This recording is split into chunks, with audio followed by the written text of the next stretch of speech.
San Francisco. Over the past 2 months, Google has started letting people around the world choose what data they want to share with its various products, including Gmail and Google Docs.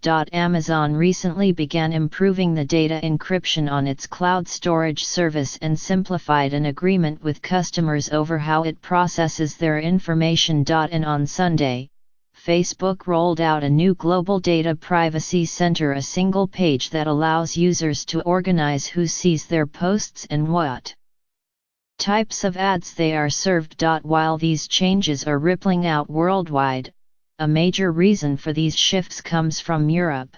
The tech giants are preparing for a stringent new set of data privacy rules in the region, called the General Data Protection Regulation. Set to take effect on May 25, the regulations restrict what types of personal data the tech companies can collect, store and use across the 28-member European Union.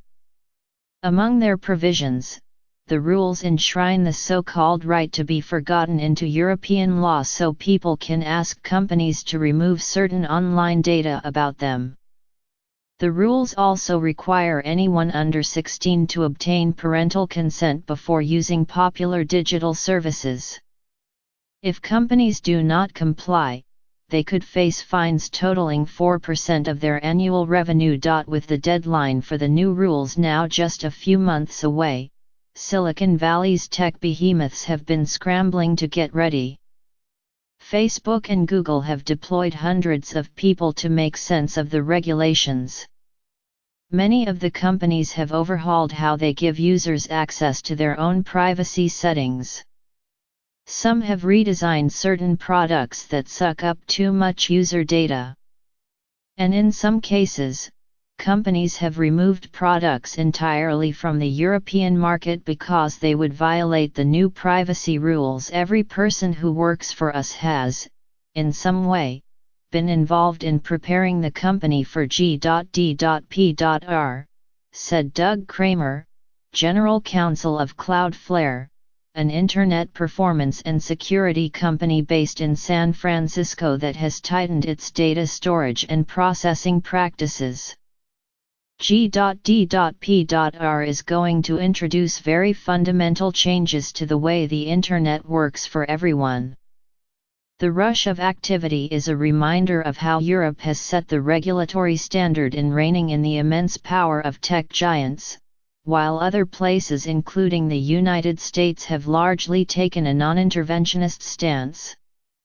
The GDPR rules were approved in late 2015 after tech companies like Facebook ran into problems over data protection with national privacy watchdogs in various European countries. European officials said the coming rules are forcing American tech giants to take a step back. There has not been any pushback from American companies, said Vergirova, the European Commissioner for Justice, Consumers, and Gender Equality. If anything, they seem very eager to understand how exactly they can comply with the regulation. Officials from Facebook, Google, and other companies said in interviews that they had been working to give people more control over what data they share anyway. In the past, many of the companies fought back in European courts over privacy rules and declined to offer certain products in the region rather than redesign them to meet privacy standards. The coming of the new rules has nonetheless pushed a huge scale of internal change. Gilad Golan, Google's Director for Security and Data Protection, said at a San Francisco event last month to introduce new security features.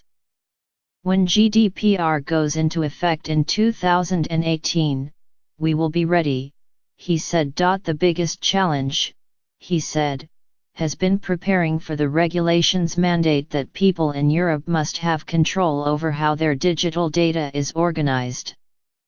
Google, he said, has had to go through each of its services from Gmail to its cloud storage services to comply.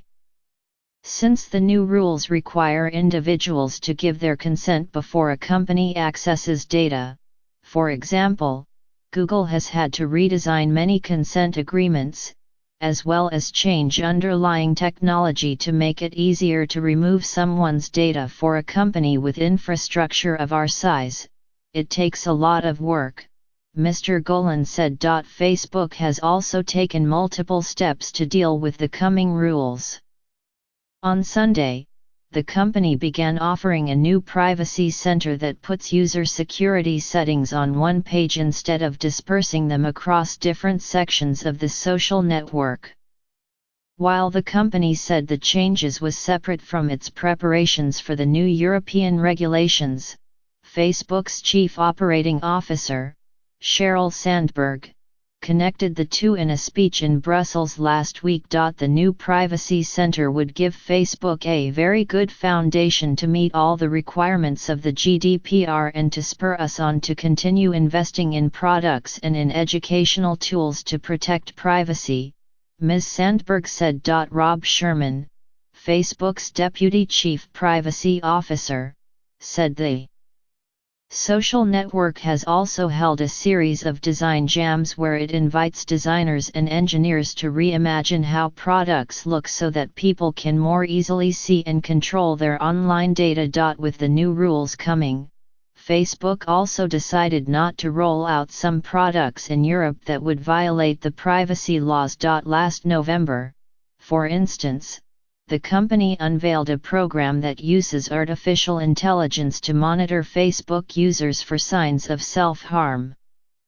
But it did not open the program to users in Europe, where the company would have had to ask people for permission to access sensitive health data, including about their mental state.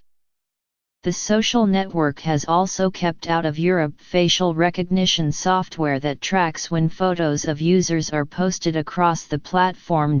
Amazon, too, has made changes. Last April, the company wrote a blog post outlining its efforts to comply with the new European regulations. The internet retailer said it would strengthen the encryption around the data it stores on its cloud storage services, and reaffirmed the rights of customers to choose which region, Europe or otherwise, where they want their data stored. Amazon declined to discuss the work. Some American tech companies said they welcomed the new data protection rules. We embrace GDPR because it sets a strong standard for privacy and data protection rights, which is at the core of our business, Julie Brill, a corporate vice president and deputy general counsel at Microsoft, said in an interview.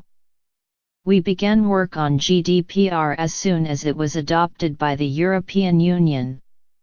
Our preparations for GDPR touch every part of our company. How the biggest tech companies handle the regulations will most likely influence their smaller counterparts. Angelo Spinillo, General Counsel for Site Improve, which helps companies manage their presence online, said many little tech companies have been looking toward Google and Facebook for how user privacy and data will be managed online. Where the bigger companies go, the smaller companies will follow suit, he said. We're going to see real changes across the board. Ms. Jourova said as the new rules take effect, countries outside Europe could begin demanding similar data protection measures for their citizens. There will be a moment, especially as more and more people in the US find themselves uncomfortable with the channels monitoring their private lives, she said.